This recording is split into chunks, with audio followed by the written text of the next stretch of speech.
मोदी सरकार की तरफ से लाए गए नए कानून के बाद ड्राइवर हिट एंड रन के जंजाल में बुरे फंस गए हैं। रुके तो मरे, भागे तो भी मरे। इसलिए इस नए कानून का जबरदस्त विरोध शुरू हो गया है। ड्राइवर इसे काला कानून बताकर अपना विरोध जता रहे हैं और सरकार से इसे तुरंत वापस लेने की मांग पर अड़ गए हैं। देश के अलग अलग हिस्सों से ऐसी खबरें आ रही हैं कि कानून आने के बाद से ड्राइवरों ने काम ठप कर दिया है। तमाम वीडियो सोशल मीडिया पर वायरल हो रहे हैं। कहा जा रहा है उस्ताद? बहुत कर ली ड्राइवरी, अब नहीं कर पाएंगे ड्राइवरी। क्यों? ना तो हमारे पास 10 लाख रुपए है, ना 10 साल तक जेल में जाने की वो है हमारे पास। बच्चों का क्या होगा? बात तो और सही है। मैं कहना चाहता हूँ मोदी जी, हमने आपको बहुत पसंद करते थे, बहुत लाइक करते थे, और हर एक ड्राइवर 20 वोटों की तो हैसियत रखता है। इतना बड़ा परिवार तो ड्राइवर का रहता है। हाँ। लेकिन हम आपको अब लोकसभा चुनाव में इस चीज का जवाब देंगे। अरे कहीं भी तगारी फेंक के काम कर लेंगे, लेकिन जेल थोड़ी जाएगा ड्राइवर। ड्राइवर इतना गुस्से में क्यों है, क्यों अपना लाइसेंस फाड़ने की, फेंकने की बात कर रहे हैं? इसके लिए उस नए कानून को जानना जरूरी है जो 20 दिसंबर को संसद में पास हुआ। नए कानून के तहत अगर कोई शख्स रोड पर एक्सीडेंट करके भाग जाता है और घायल को सड़क पर ही छोड़ देता है तो उसे 10 साल की सजा होगी। वहीं अगर एक्सीडेंट करने वाला शख्स घायल व्यक्ति को हॉस्पिटल पहुंचाता है तो उसकी सजा कम कर दी जाएगी। इस कानून की जानकारी गृह मंत्री अमित शाह ने लोकसभा में दी थी, लेकिन सरकार का यह कानून ड्राइवरों को पसंद नहीं आया और वो इसके विरोध में सड़कों पर उतर आए हैं। मैं स्पष्टीकरण करना चाहता हूं कि गैर इरादतन हत्या जो थी, अकस्मात जिसको कहते हैं, इसमें हमने दो हिस्से किए। अकस्मात तो किसी भी व्यक्ति से किसी भी स्थिति में हो सकता है।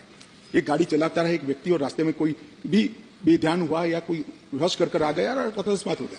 अकस्मात करने के बाद वो व्यक्ति स्वयं उसको पुलिस स्टेशन या तो हॉस्पिटल ले जाता है, तो इसके लिए कम सजा का प्रावधान किया है। और हिट एंड रन केस, मरता हुआ छोड़कर कोई भाग जाता है तो इसके लिए हमने 10 साल की सजा का प्रावधान किया।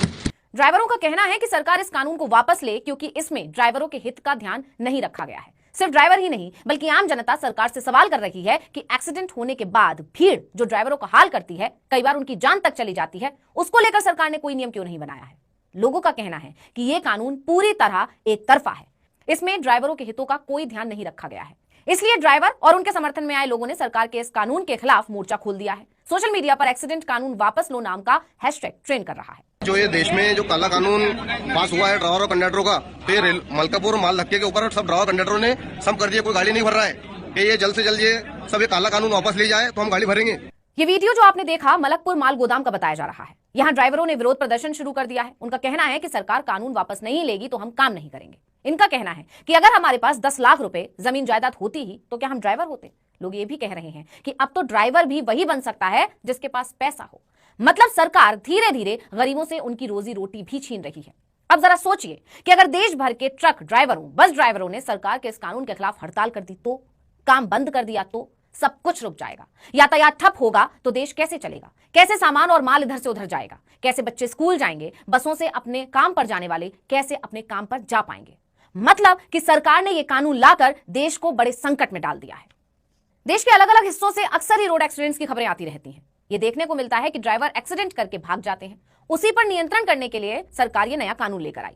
एक तरह से कानून सही है, लेकिन इसका दूसरा पहलू यह है कि जब भी कोई एक्सीडेंट होता है तो मौजूदा भीड़ ड्राइवर पर टूट पड़ती है, उसको पकड़ती है, उसे खूब पीटती है। कई बार तो इस पिटाई में ड्राइवरों की जान तक चली जाती है। इसी डर से ड्राइवर भागने पर मजबूर होते हैं और वो भाग जाते हैं। इसलिए लोगों को उम्मीद थी कि सरकार जब ये नया कानून लेकर आएगी तो इस नए कानून में ड्राइवरों को भी कुछ हक तो देगी, जिससे वो डर कर भागने के बजाय घायल को अस्पताल पहुंचाने की हिम्मत दिखाएगा। लेकिन नए कानून में भी ऐसा कुछ नहीं हुआ, बल्कि यह कहा गया कि अगर ड्राइवर रुककर अस्पताल पहुंचाएगा तो सजा कम हो सकती है और 5 लाख का जुर्माना। मतलब ड्राइवरों को हर तरह से सिर्फ नुकसान ही है। इसलिए लोग गुस्से में हैं। इनका कहना है कि यह सरकार द्वारा अनुचित तरीके से भारत के 22 करोड़ चालकों के गले में फांसी का फंदा पहनाने के समान है। बता दें कि पहले आईपीसी की धारा 104 के तहत सड़क दुर्घटना के दौरान लापरवाही से जान जाना या फिर जल्दबाजी या लापरवाही से जान जाने के अपराध में पहले 2 साल की कैद या जुर्माना या फिर दोनों का प्रावधान था, लेकिन अब इसे 10 साल की सजा में बदल दिया गया है और 10 लाख के जुर्माने की भी बात की गई है। तभी तो लोग कह रहे हैं कि अब ड्राइवरी करने लायक तो सरकार ने छोड़ा नहीं, तो इस लाइसेंस का क्या ही करेंगे। लेकिन ड्राइवरों का यह गुस्सा धीरे धीरे आंदोलन का रूप ले रहा है और अगर ऐसा हुआ तो देश पर भारी संकट आ सकता है। इसलिए सरकार से ड्राइवरों की यह नाराजगी गंभीर चिंता का विषय है। देखना होगा कि सरकार इस मामले को जल्दी सुलझाती है या फिर यह आंदोलन किसान आंदोलन से भी बड़ा रूप लेगा।